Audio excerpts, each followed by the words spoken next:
Buenos días, chicos. Esta es la tercera teoría que vamos a ver. Se llama teoría de los rasgos. Bueno, teoría de los rasgos. Rasgos, vamos a ver qué es lo que significa hablar de rasgo. Dice, es una disposición específica de comportamiento relativamente estable dentro del individuo que lo predispone a comportarse, pensar y sentir de cierta manera. Entonces, los rasgos prácticamente son todas esas características que nos definen como personas. Y aquí en el recuadro pues vemos algunos ejemplos, ¿no? Amable, simpático, divertido, generoso, disipado, optimista, sereno. ¿Sí? Estos son rasgos positivos si se dan cuenta, pero también tenemos rasgos negativos. ¿Sí? Bien, la teoría de los rasgos se interesa por la identificación de los rasgos elementales que poseen con la finalidad de dar una descripción de la personalidad. Lo que intenta Gordon Allport nos intenta indicar que para podernos definir como personas necesitamos sacar esos rasgos elementales, que realmente son los que más predominan en nuestra personalidad, para de ahí poder tomar y hacer una definición como tal. Estos rasgos se dividen de esta manera, son rasgos cardinales, rasgos centrales y rasgos secundarios. Cada uno de ellos es diferente. Los rasgos cardinales son muy generales y tienen influencia en todos los actos de una persona. Ejemplo, alguien muy tolerante que lo demuestra continuamente. Entonces, cardinal quiere decir que es el más importante.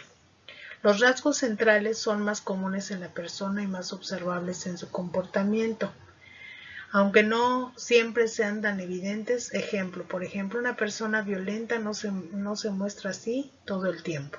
Pero los cardinales son los que sí se demuestran constantemente, que podemos observarlos en las personas, y los centrales son comunes pero no son tan observables como los cardinales. Si, por ejemplo, si vemos una persona, no podemos decir que tiene mal carácter o que es violenta simplemente por verla. ¿Sí? Necesitaría tener un acto de violencia para poder entonces definirla como tal. Y los rasgos secundarios son atributos que no constituyen una parte fundamental de la personalidad, pero están presentes en ciertos momentos. Ejemplo, una mujer es muy callada, pero si en el transporte público un hombre le toca ofensivamente, ella le gritaría y lo insultaría. ¿Sí? Entonces sí tenemos algunos rasgos que son como que están ocultos, ¿verdad? Pero que son de manera secundaria, que se pueden demostrar si una situación social se presenta, entonces pueden salir a la luz. La personalidad es la organización dinámica de los sistemas psicofísicos que determinan una forma de pensar y de actuar única en cada sujeto en su proceso de adaptación al medio. Eso es así como lo define Gordon Allport. ¿Sí? Entonces dice, es una organización dinámica. ¿Qué quiere decir? Que nosotros somos dinámicos, que estamos en constante movimiento. ¿De qué? ¿En qué forma? De los sistemas psicofísicos, es decir, de todas nuestras características, tanto psicológicas como físicas, y que determinan nuestra forma de pensar y de actuar, que es única en cada una de nosotros. ¿Por qué es única? Porque nosotros nacemos con una determinada carga genética que nos hace diferentes, y aparte el ambiente nos va formando de manera distinta. Existe el test de los 5 grandes rasgos de la personalidad, que es la que se utiliza muchas veces para determinar esta teoría de los rasgos. El modelo más importante que ha generado un mayor consenso, en el que los rasgos se han denominado los 5 grandes rasgos de la personalidad. Y entonces aquí nos viene la tabla, que es la extroversión, ¿sí? La afabilidad, la escrupulosidad o confiabilidad, la estabilidad emocional o la inestabilidad, la cultura, el intelecto y la apertura. Entonces cada uno de ellos tiene su definición. Como extroversión vamos a entender la calidad, socialidad, asertividad, actividad, búsqueda de excitación, emociones positivas. Una persona que es extrovertida tiene estas características. Una persona afable es una persona que nos da confianza, que es franca, que es altruista, que nos da conformidad, es modesta y se inclina a la ternura. Una persona con escrupulosidad nos muestra un nivel de competencia, es ordenada, ¿sí? Tiene conciencia de los deberes, se esfuerza por alcanzar el logro, es autodisciplinada y deliberada. Una persona con estabilidad emocional, con inestabilidad en este caso, es una persona que muestra ansiedad, hostilidad, depresión, autoconciencia, impulsividad y vulnerabilidad. Y al último, una persona que tiene el aspecto, el rasgo de cultura e intelecto, pues es una persona que es fantasiosa, estética, tiene sentimientos, acciones, ideas y valores bien marcados. Existe también otro test que le llamamos test de Raymond-Cattell, que son los 16 factores. Es una de las pruebas más utilizadas en la evaluación de la personalidad.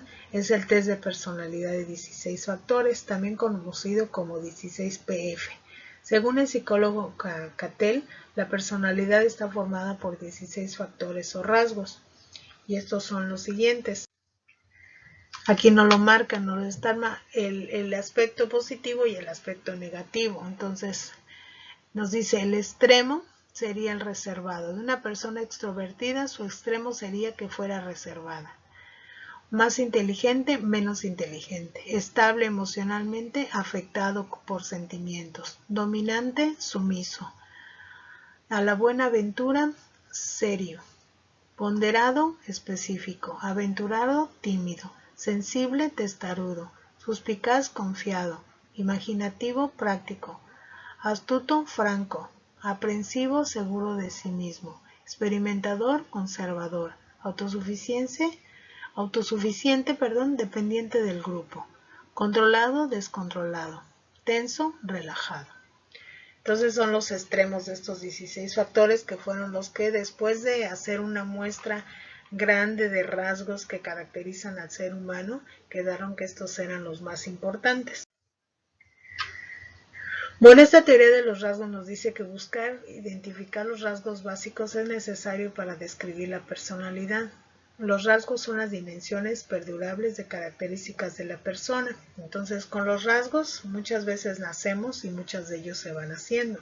Cattell creía que la exploración de los rasgos ayudará a entender la estructura y función de la personalidad. Los rasgos subyacentes permiten hacer predicciones acerca de la conducta propia y la de los demás. Bueno, aquí, según Cattell, existen 3 modalidades para analizar, indagar y evaluar la personalidad.